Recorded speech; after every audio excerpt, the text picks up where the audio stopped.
In 2022, the Ukrainian city of Mariupol was under siege by the Russian army. The theater there had been established as a humanitarian shelter full of women and children and clearly marked from above. But that didn't matter. On March 16th, the Russian army attacked anyways, and according to Amnesty International, 2 1,000-pound bombs were dropped on this theater full of civilians. Now, casualty estimates vary from dozens killed to more than 600 lost in that strike. And part of the confusion there is that the cleanup was done by Russian forces who, to this day, deny responsibility. Thankfully, people like James Verini have put together incredible accounts from that tragic event, documenting for the world what the brave people in that theater went through before, during, and after the attack. James's new book, The Theater, is coming out May 19th, and he'll be donating all of his proceeds to medical aid for Ukrainians with the help of United 24 and Blue Check. You can find the link to James's website where you can pre-order the book in the description below. And with that, let's get to the conversation. All right, James, thank you so much for taking the time, man. I know you're busy. You got a book coming out here in just a couple days. Looks like got some events, New York, D.C. Mm-hmm. L.A., cool. Yes. L.A. too? All right. In D.C., I'm talking to the former U.S. ambassador to Ukraine, Bill Taylor. And the Ukrainian ambassador is going to be introducing us, so that will be fun. And in New York, I'm talking with Sebastian Junger, whose work you'll know. Yeah. Yeah, hard to beat. I think I got some of his stuff on. I think Tribe is one of the books I keep on the shelf back here. Mm-hmm. Awesome guy. So the book is about the Mariupol theater. And I wanted to get into this because this seems like something that right at the beginning of the war, people that were focused on it and following it, it was hard to miss. Yeah. We're 4 years on. And I wonder how many people remember this or even know about it at this point. So maybe to start out, why now? Why are you diving into what happened in the theater at this point? Yeah, well, part of that is just the nature of book publishing and my schedule.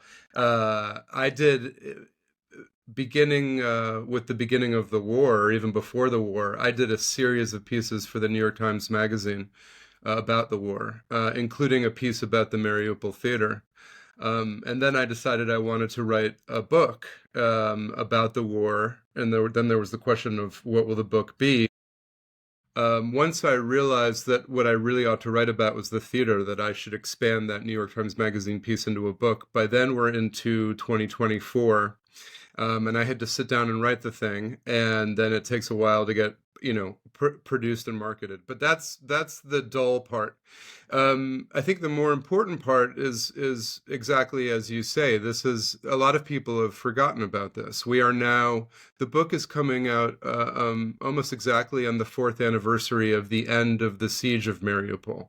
It was an 81-day siege. It was, if it wasn't the worst episode of the war, I think it certainly symbolically looms in people's minds as the most egregious episode of the war. It was the worst siege of the war, probably, and it was the siege of Mariupol and the battle for Mariupol. From the very beginning was evidence of just what the Russians were willing to do, just what they were capable of in this invasion.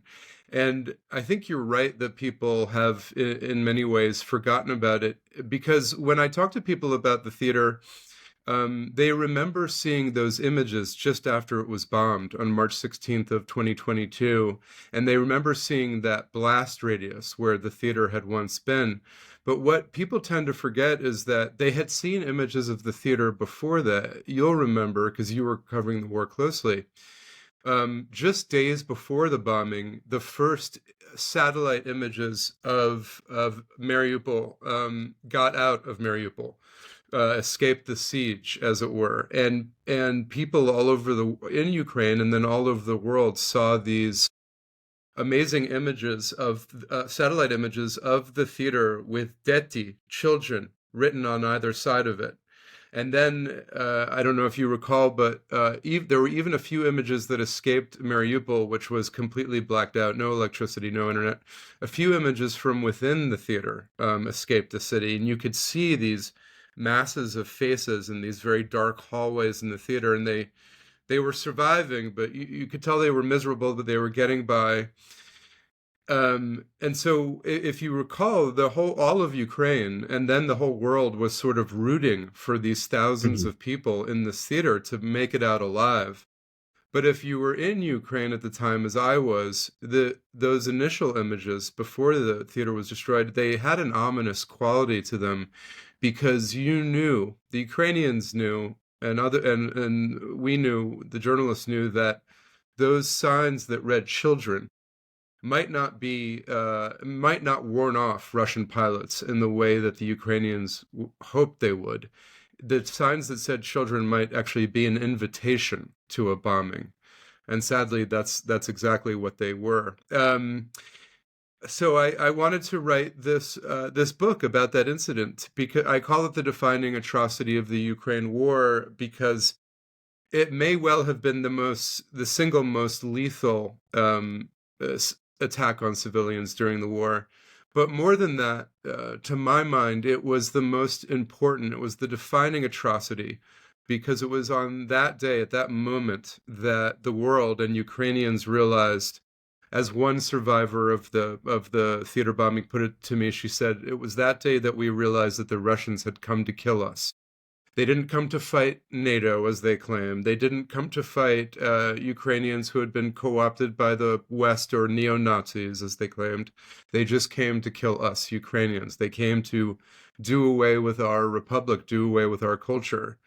And the bombing of the theater, I think, is the most emblematic attack in that sense. That picture, and there's a number of them side by side showing the before and after of the theater, is it's still a little bit sickening to see. It's hard to look at when you understand what it is you're looking at even today.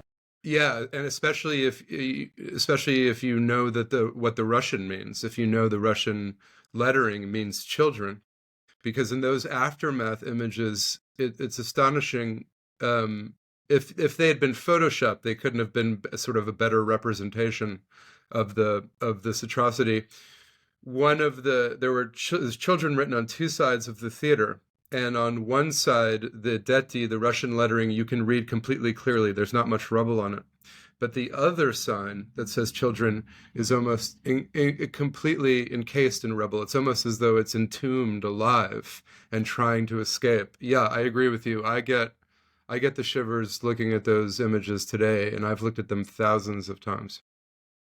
How do you decide in a case like this when the right time is to write a book? Because there's the reporting at the moment. Here's what happened. Here's what we know.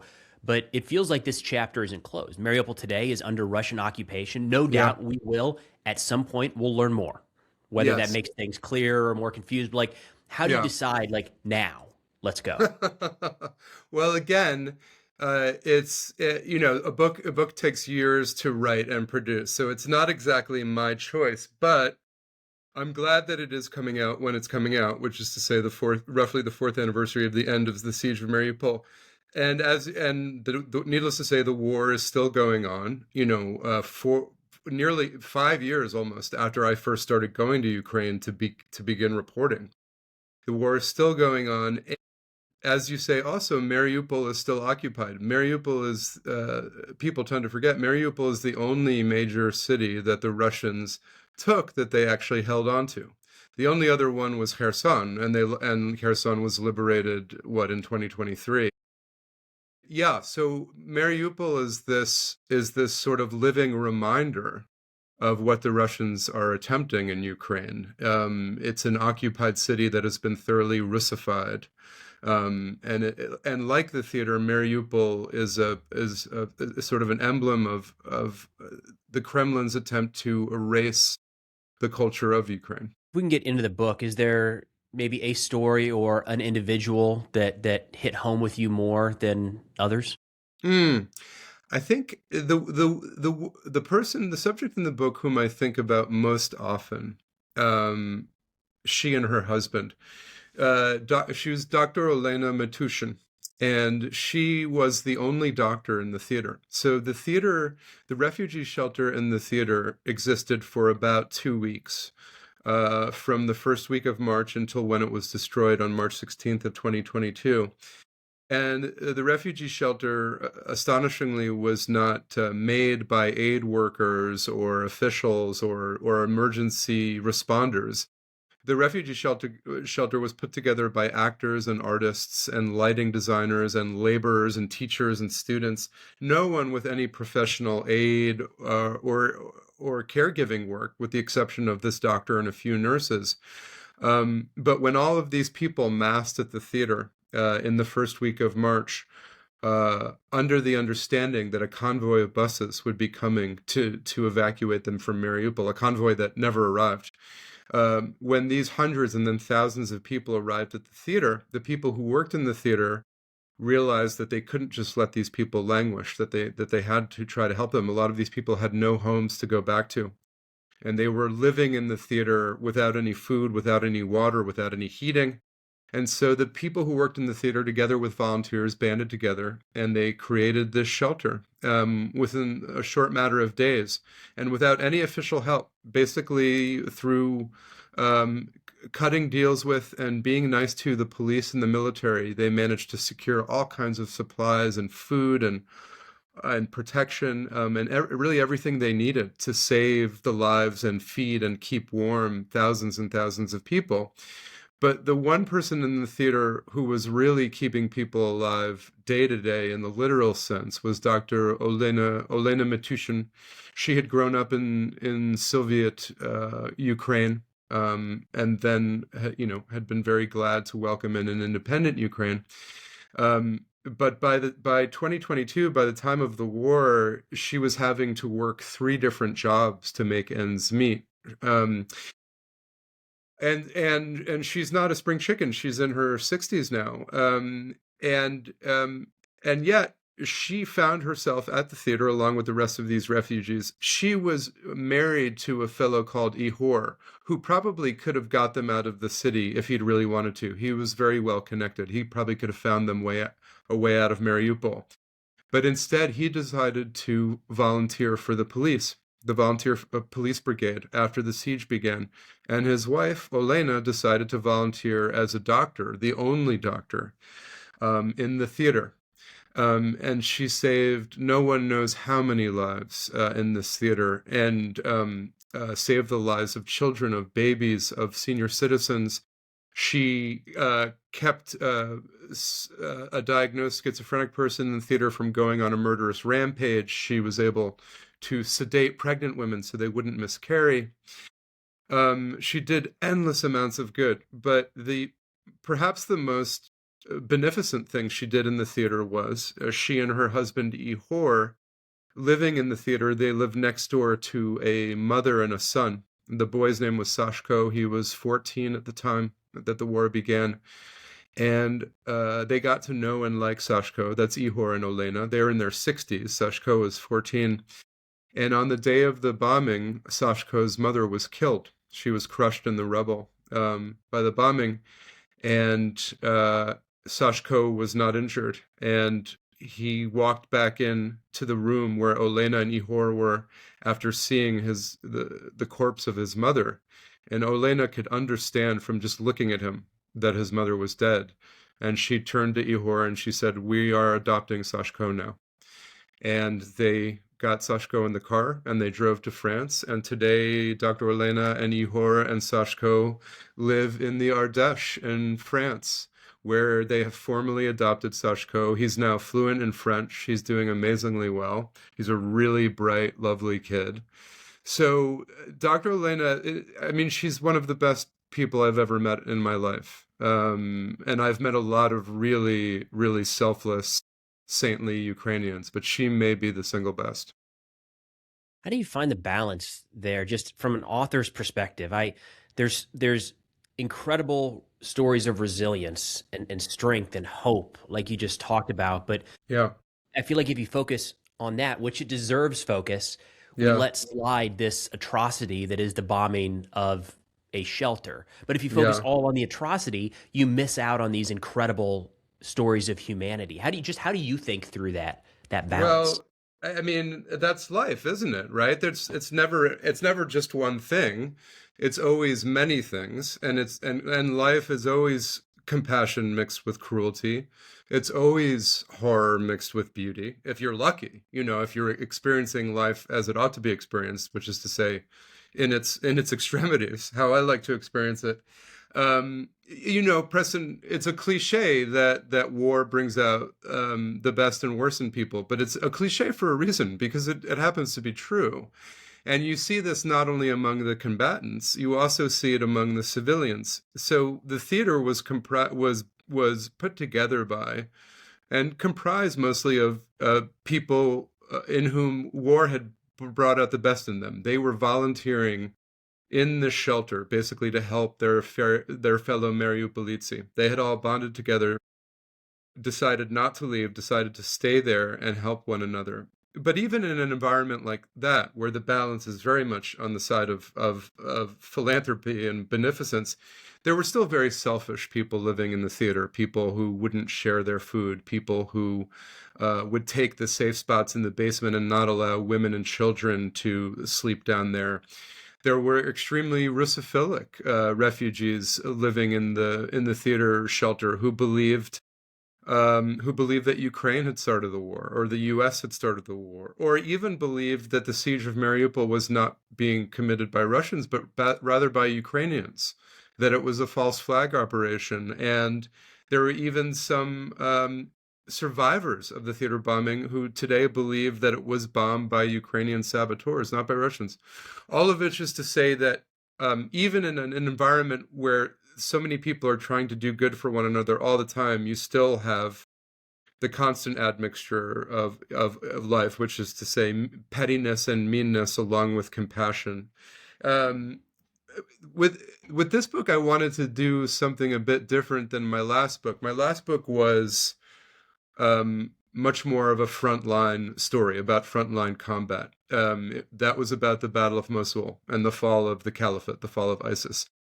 And the great Michael Hare, who wrote Dispatches about the Vietnam War, one of the great books about war, he said that eventually what Vietnam came down to was men hunting men.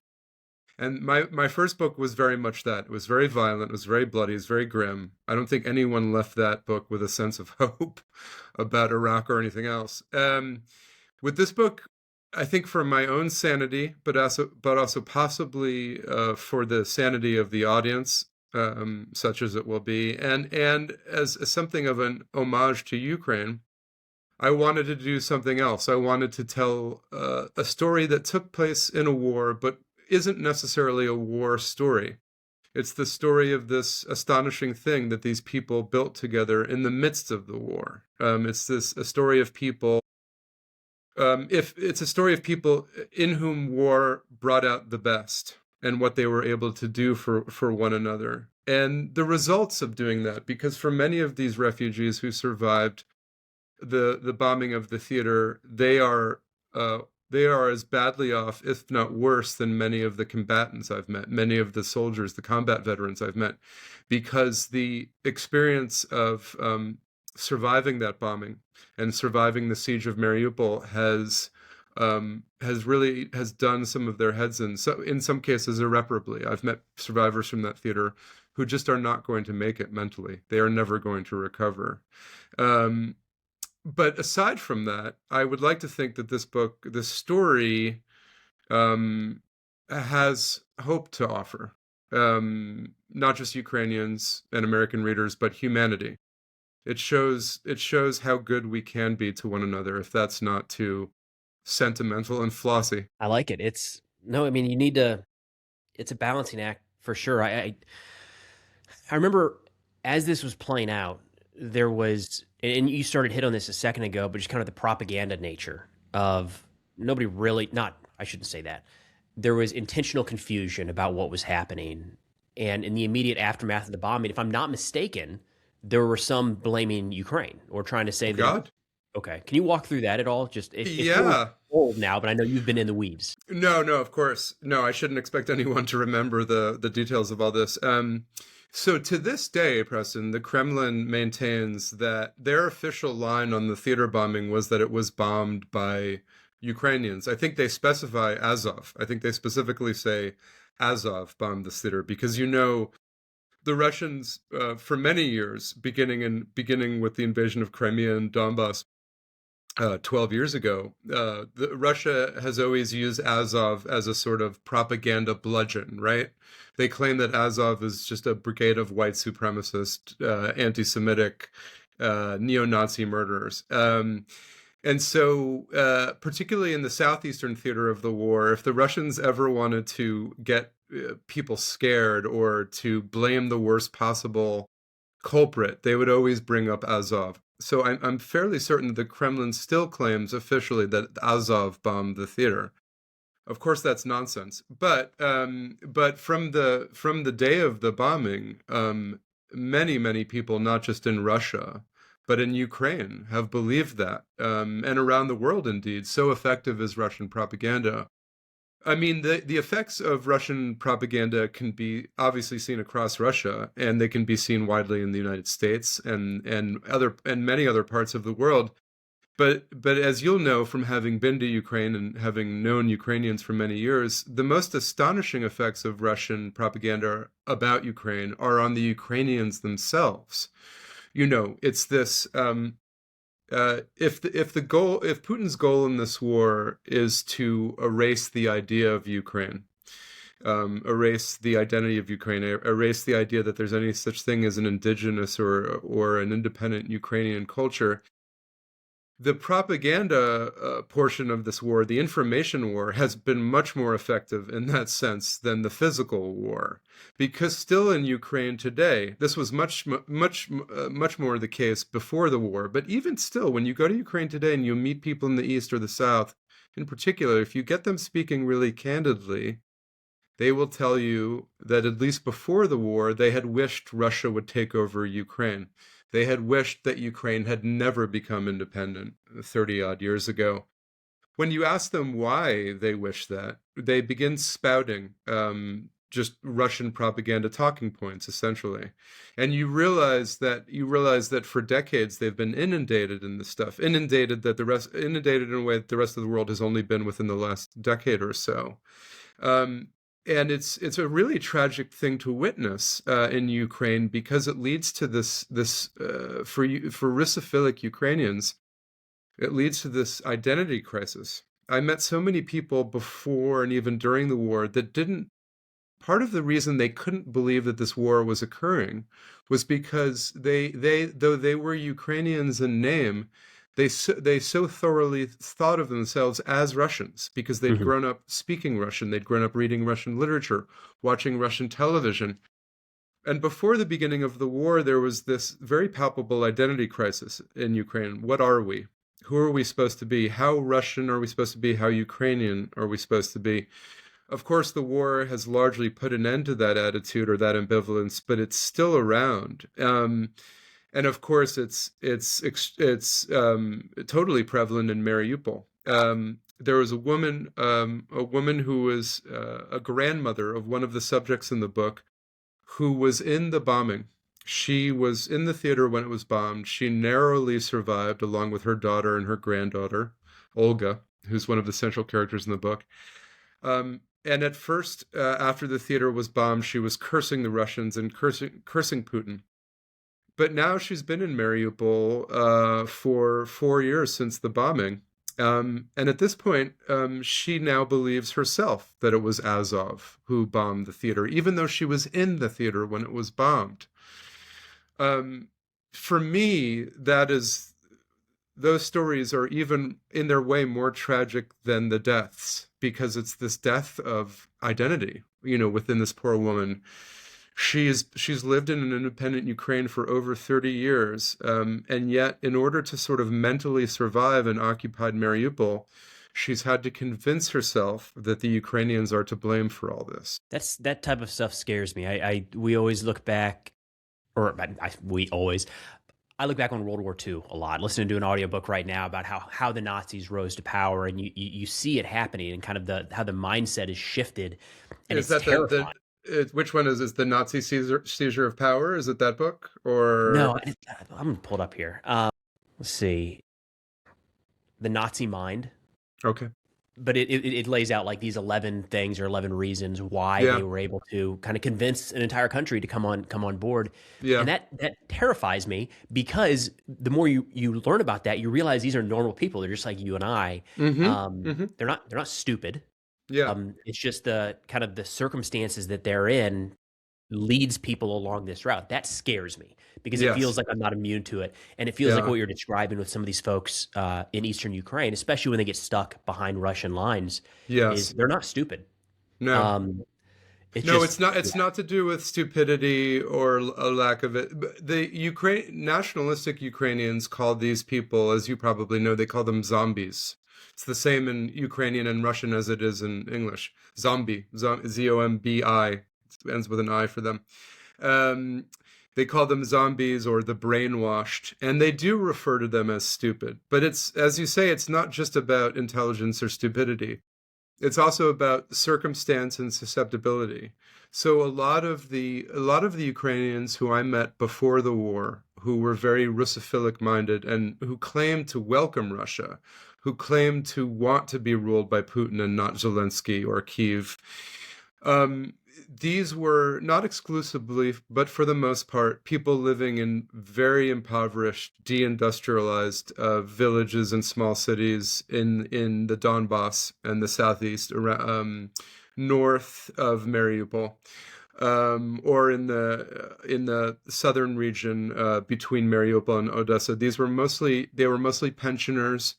They were mostly people who had seen their savings wiped out in 1991 and 92 when Ukraine became independent and went off the Soviet banking system. And after that, their lives had never really recovered, either economically or intellectually, because all of them had no choice but to sort of ideologically buy into the Soviet system, which was, they realized later, misguided, but they didn't have anything to really replace it with when Ukraine became independent. So you had all of these people in the Donbass and other poorer areas of the east and the south who had been in straitened circumstances by the time this war began for 30 years, um, chronically unemployed, living hand to mouth, and a lot of them living under a form of siege because they were living on the front line between the Donetsk People's Republic or the Luhansk People's Republic and Donetsk and Luhansk. And their villages and cities were being hit every day by the DPR and the LPR troops, and they were just sick of it by 2022, and they didn't trust Kyiv or Zelensky at all. And they'd begun to think, if they hadn't been thinking all along, that they might be better living under Russia, that they might be better living under Putin. And everything they saw on television was telling them as much, because in Donetsk, they're right on the Russian border. And so mainly they're getting Russian language news and television. And in some places, they weren't getting any Ukrainian channels at all. And so I disagreed with these people, of course. I didn't think that they would be better off living under Putin, but I wasn't my place to tell them that. This is how they felt. Mm. And they voiced it very openly. I hasten to add, this is before the war. I could understand why they felt this way. They felt very disappointed by life. They really profoundly missed the sense of security and meaning of the Soviet era. Even if it had been oppressive, it had been stable and meaningful in its way. They thought they were working towards something. And since 1991, they had lost all of that. And they were getting old and they were miserable. And it was, I understood why they were susceptible to this Russian propaganda that said to them, you will be better under Putin. You will be better as Russians than you are as Ukrainians. I hope that they came to their senses once the invasion began, but I don't know. I mean, it just adds, there's right and wrong. It is wrong to bomb a shelter full of children. Like, that's a hard stop. Yeah. But it shows what you're getting into here, kind of shows the messiness of all of this. Does not justify those acts, but shows just how messy, especially the beginning of the war in the South and the East was for so many just average people. Yeah, I mean, I think we have to make clear that this was not an inadvertent bombing of a refugee shelter. The Russians knew perfectly well that this was a refugee shelter. They'd had days of surveillance on it. The signs that read children had been there for days by the time of the bombing. They would have had human intelligence from the ground telling them that it's refugees going in and out of this. I say they would have had human intelligence. I'm actually not certain they're that competent, but they would have known that it was refugees going in and out of this building and living in this building, not Azov battalion members and not spies. I tend to think that it was a very deliberate choice. It was propaganda of the deed, this bombing of the theater. It was meant to show Ukrainians of the world precisely what that girl, that survivor, told me, which was they're here to kill us. They're not here to negotiate. They're not here to incorporate us. They're here to kill us. It's an important story to document. James, thank you so much for writing this book. We'll have the link in the description below where people can pick it up, but where else can people follow you and your work? I am not on any social media, so they can Google my name. They can read my jamesverini.com, and the book will be on all platforms and all fine bookstores everywhere on May 19th. Excellent. Love it, James. Thank you again so much for taking the time, sir. Thank you, Preston. It's a pleasure. All right, so thank you so much to James for taking the time to walk through all that today. I want to stress, I'm grateful for what he's doing. I just want to stress how important it is that he's documenting stories like this. All right, so this is the type of thing where our children's children are going to be, picking up a book or maybe scrolling through it on their tablet, but they're going to be looking for these type of first-person accounts, right? The exact quotes that James is getting from some of the survivors of that strike to understand what happened in this atrocity at the very beginning of the war. So it's not easy. It takes a lot of work. It takes a toll, no doubt. I'm sure that documenting all of this and going through the pictures and talking to the survivors and just hearing their accounts wore on James day after day, week after week, month after month. But nonetheless, it's an important work that he put together. Again, you can find a link to his website in the description below where you can pre-order. And as a reminder, 100% of his proceeds are going to medical aid for Ukrainians with the help of United 24 and Blue Check. But that's all we got for now. Thanks for watching, and we'll see y'all next time.